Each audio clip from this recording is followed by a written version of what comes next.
Halo teman-teman, salam sehat, salam sejahtera untuk kita semua. Dan kita sudah menyaksikan bagaimana pertarungan Indonesia di babak per-8 final Piala Asia yang berlangsung di Qatar, tepatnya di Stadion Jassim bin Hamad. Dan kita kalah dengan 4-0 dari Socceroos, Australia. Dengan kekalahan ini, maka tim asuhan Sintayong dipastikan tersisih. Tidak mengapa, anak-anak atau Jordi Amat dan kawan-kawan sudah berusaha semaksimal mungkin menampilkan permainan terbaik. Walaupun kita harus menyerah dengan 4 gol tanpa balas. Ini diawali dengan gol bunuh diri. Ya, dari di menit ke-12 kalau tidak salah ada deflection dari pemain belakang Elkan Bagot yang berusaha untuk bisa menahan tembakan dari gelandang terbaik Australia, Jackson Irvine. Dan dari sinilah Australia tambah bermain dengan semangat. Ya, kita memang bisa mengimbangi kalau bisa melihat permainan ini bagus. Bahkan dari cara kita untuk melawan dengan Australia itu terlihat sepanjang laga Australia itu memang penguasaan bola unggul tapi tipis. 52%, kita masih ada 48%. Permainan kita sangat baik. Australia secara keseluruhan itu bisa melepaskan 436 kali operan dari kaki ke kaki ketika mereka membangun serangan. Kita juga dengan 426 kali operan. Ya, kalau akurasi operan, ya operan bola itu beda tipis. Ya, antara 80% dan 81%. Jadi bagi Indonesia tetap semangat. Ya, kita bagaimana setelah gol dari Elkan Bagot itu ada 3 gol dari Australia dibuat oleh pemain terbaik juga mereka. Ya, yang saya pikir ini pantas untuk diganjar man of the match Martin Boyle, ya, pemain nomor punggung 6 yang sangat mobile. Dan dari dialah bagaimana lahir gol ketiga dari pemain cadangan yang masuk di penghujung laga di babak kedua ya.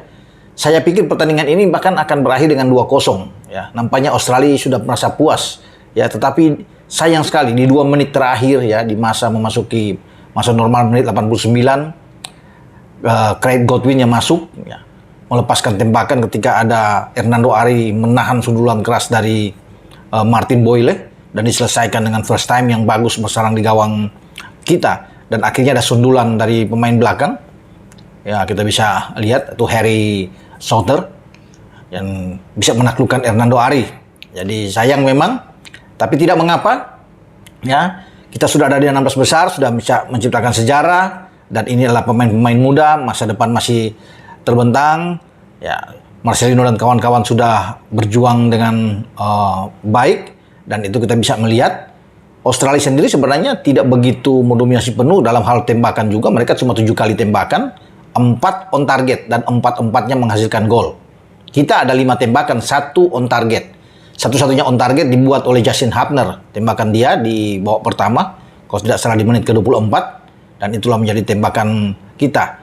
Ya, walaupun kita memulai dengan Rafael Struijk melepaskan tembakan, kita lebih dulu ke gawang Australia di menit-menit awal sebelum ada gol bunuh diri dari Elkan Bagot. Pembelajaran penting buat kita ya dari Piala Asia ini, dan tidak perlu untuk disesali saya pikir ya bagi pemain-pemain kita, dan kita bersiap untuk ke event selanjutnya karena masih ada beberapa pertandingan terutama di lanjutan kualifikasi Piala Dunia ya. Kita masih akan berhadapan dengan Vietnam untuk zona Asia di grup F pada bulan Maret 2 kali pertandingan itu, dan akan bertarung melawan Irak ya di GBK juga dengan terakhir Filipina yaitu bermain di bulan Juni.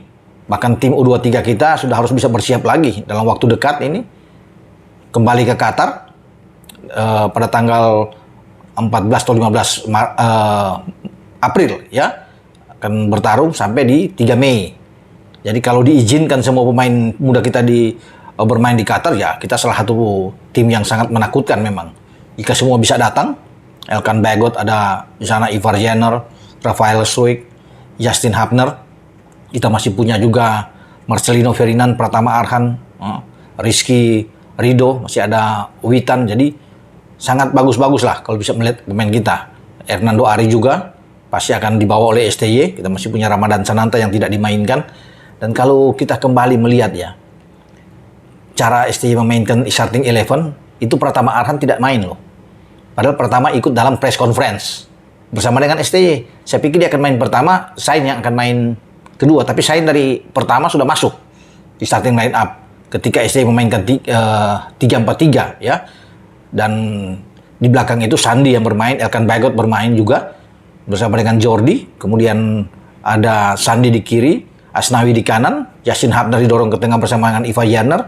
Ada Marcelino ke depan, Jakob Sayuri di kanan, dan Rafael Struijk bermain sebagai pemain depan. Hanya 2 pergantian yang dibuat oleh STY dalam pertandingan menghadapi Australia. Itu sangat terlihat dengan Asnawi keluar, Witan masuk.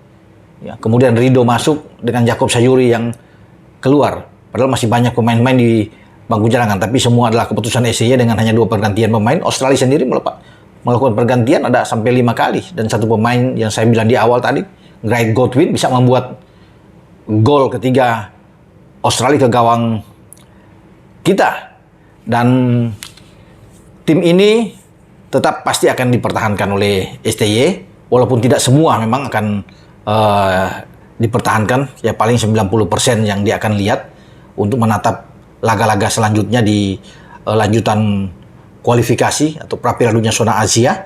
Tinggal kita bisa melihat ke depan siapa-siapa yang akan STY pertahankan. Tapi kalau untuk pemain-pemain yang bermain di Eropa atau di luar Indonesia pasti akan diambil semua ya untuk bisa bermain di tim nasional kita.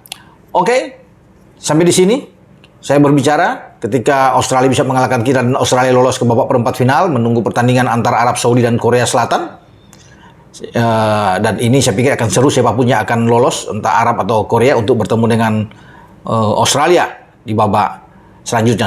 Sementara kita harus berkemas untuk siap kembali ke Indonesia setelah bermain di Piala Asia. Ya, 3 pertandingan di grup D dan 1 pertandingan sudah masuk ke babak 16 besar, tapi kita terhenti di babak 16 besar. Memang level Australia ada di atas kita. Bicara dari segi peringkat juga mereka memang jauh di atas kita. Kualitas ya berbicara di sini.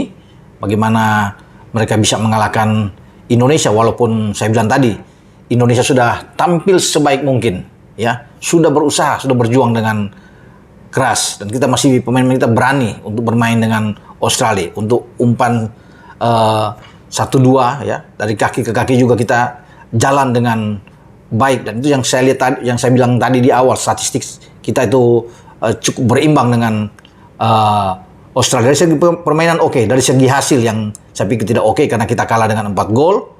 Ini kekalahan terbesar kita karena sebelumnya kita hanya kalah 3-1 dari Irak, kalah 3-1 juga dari Jepang, dan kita menang dari Vietnam 1-0. Tidak mengapa, tetap semangat buat Asnawi, Mangku Alam, dan kawan-kawan. Dengan saya, Bung Ropan. Ciao.